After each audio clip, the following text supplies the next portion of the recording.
Let me go all the way to Bali, where it literally is the middle of the night. But our guest is good enough, noble enough to rise from his slumbers to address us on matters far eastern. Well, it depends where you are in the world as to whether it's far eastern. Carl, thank you. As always, Carl Zha, the host of Silk and Steel, which is a podcast about China, Silk Road, history, culture, and geopolitics. Let's start with the geopolitics, Carl. The American Navy is right now steaming in the Straits of Taiwan. How's that going down? You know, at this point, this is almost a pretty regular occurrence. U.S. sent two warships into Taiwan Strait, but they're very careful not sending their capital ship, which is their aircraft carrier, into the Taiwan Strait, like they have done back in 1997, 1996. And the two warships they sent, though, they're 35-year-old and 38-year-old. So they're not going to intimidate anybody, and it's certainly not the Chinese. U.S. is just doing this now as an act of provocation. See, I can do this, and you know, because I can claim I'm sailing in just because I can. This is just a way to annoy China even more. Ever after the Pelosi visit, and now after Senator Marsha Blackbird's visit, United States just trying to do anything you can to get a rise out of China at this point. The Chinese leadership has proved patient, sagacious, and is waiting for its time. When do you think that time might be? Well, you know, some in the United States government, they think U.S. have a very limited time window to confront China now, because they believe in 10, 15 years, China economy will grow to such a point where even U.S. want to contain China at that point, it will not be possible. So the thought is now or never. They think if they have to do something to contain China's rise, they have to do it now. And that is why we see these series of provocations. First with Pelosi's visit, now with Blackburn, and now the ship sailing into the Taiwan Strait. China is not taking the bait because time is on China's side. You know, China has been very patient. You waited 70 years to resolve the Taiwan issue. China can't afford to wait another 10, 20 years when its position will even be stronger vis-a-vis United States. So we're going to see China is actually acting like the adult in the room here now. I mean, there's actually a recent article in the Foreign Policy magazine says majority of the Indo-Pacific regions support China in this latest confrontation over Taiwan. Of course they do, because most people here, they just want to do business with China. There's no reason for the uncalled for provocation to increase tension by United States. But U.S. doesn't care at this point because they think they have a very limited time window to do something.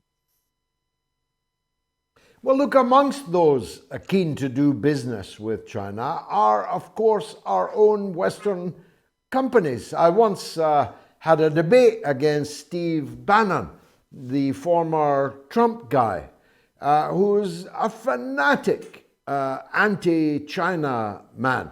If you offered him a place on the bridge of a warship going down the Yangtze, all guns blazing, Bannon would take it.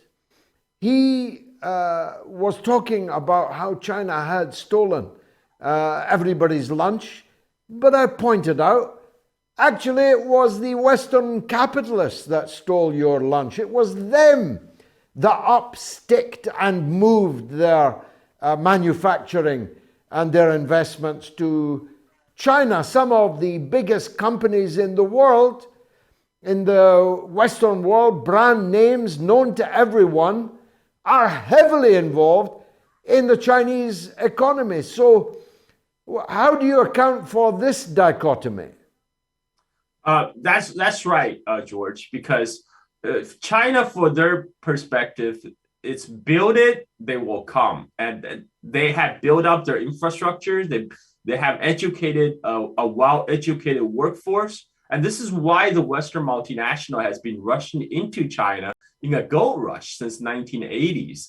And what have changed recently, though, is if you look at the stock market, most of our in the S&P, the most value companies now are Western technology companies. We're talking about Facebook, Google, Apple. Now, Apple is doing brisk business in China, but there are companies like Facebook and Google that's not in the Chinese market. And they see Chinese tech giant like Tencent, like Huawei as competition. So, that's why we're seeing U.S. is trying to force Chinese company TikTok to sell off the company, for example, in the United States. That started under Trump and still ongoing. And so increasingly, a lot of the U.S. companies, especially high-tech companies, they see Chinese product and companies are offering them real competition. And that's something they don't like to see. And these fan companies, Facebook, Apple, Google, etc., they have a lot of sway in Washington. Before U.S. business lobby are all for doing business in China. That's why at least at some point there was a balance between the so-called pro-containment camp and pro-engagement camp. And since Donald Trump, what we have seen is the pro-engagement camp pretty much evaporated. Now it's pretty much the U.S. military is calling the shots right now. It's the Pentagon that's setting forth agenda in the U.S.-China relationship. And that is why we're seeing the warship sailing through the Taiwan Strait right now. Well, here's another contradiction. Amongst those doing great business with China is Taiwan. Not a lot of people know that, Carl. That hundreds of millions of dollars of trade goes across the 100 miles in the Straits of Taiwan. There are huge Chinese investments in Taiwan and huge Taiwanese investment in China. There are untold thousands of Taiwanese people working and living in China. Explain. That's right, George. As a matter of fact, there's at least 2 million Taiwanese people live on mainland China. That's out of an island population of 25 million. So we're talking about almost 10% of the population in Taiwan have moved to mainland China to work and live. And if Taiwan's economy is heavily dependent on doing business with mainland China, as much as 40% of Taiwanese exports goes to mainland China directly. But this is something that's rarely reported. It's kind of the economic dependency on both sides of the Taiwan Strait. What U.S.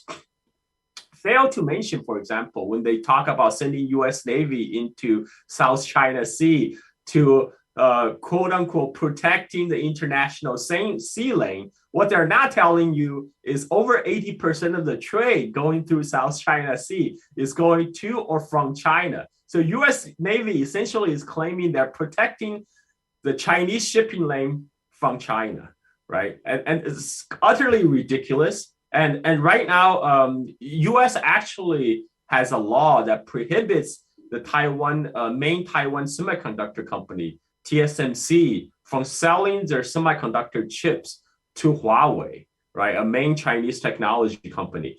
Now, this is U.S. has no business. This is U.S. dictating an entire region now who they can or cannot do business with. But this is how U.S. act around the world, for past how many every years. I mean, because U.S. is a bully, right? U.S. felt it can dictate to the whole world. Taiwan TSMC is perfectly willing to continue to sell semiconductor chips to mainland China, but U.S. is saying, no, if you do that, we're going to put sanction on you. You cannot do business in the United States. We will prevent U.S. companies like Facebook, Amazon to source their chips to Taiwan. So now United States is the main factor of instability in East Asia right now. China used to have two Achilles heels. One was energy, in which it is energy poor, or was, less now. It's doing very well with wind and other alternative energy sources, but fossil fuel energy is a weak point for them. But their ultra close relationship with not just Russia, where the two countries are more or less now one, but also with Iran and Venezuela, means they've closed that gap. They're no longer vulnerable on the energy front. But semiconductors, they appear still to be vulnerable. How come? Why is that? And what are they trying to do about it?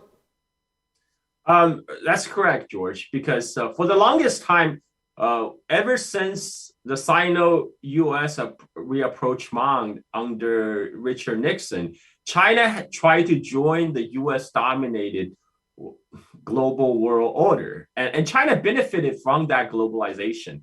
And the thinking is that China can always source its semiconductors. It can always buy, mainland China can always buy semiconductors from Taiwan.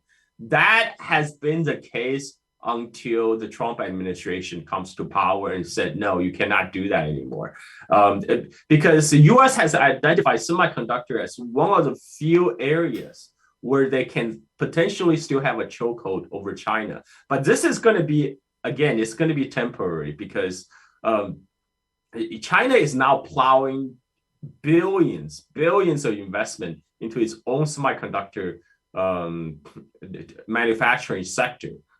Before they are perfectly content to source it from a third party, but now they know that it's a strategic commodity. They must have control it over themselves. So I expect in 5 to 10 years, maybe less, maybe 5 years, China will resolve the semiconductor manufacturing problem and will no longer be dependent on Taiwan, which creates actually an issue for Taiwan because Taiwan semiconductor TSMC is one of the main economic stays on Taiwan. They're potentially gonna lose one of their biggest customer because of the U.S. government policies.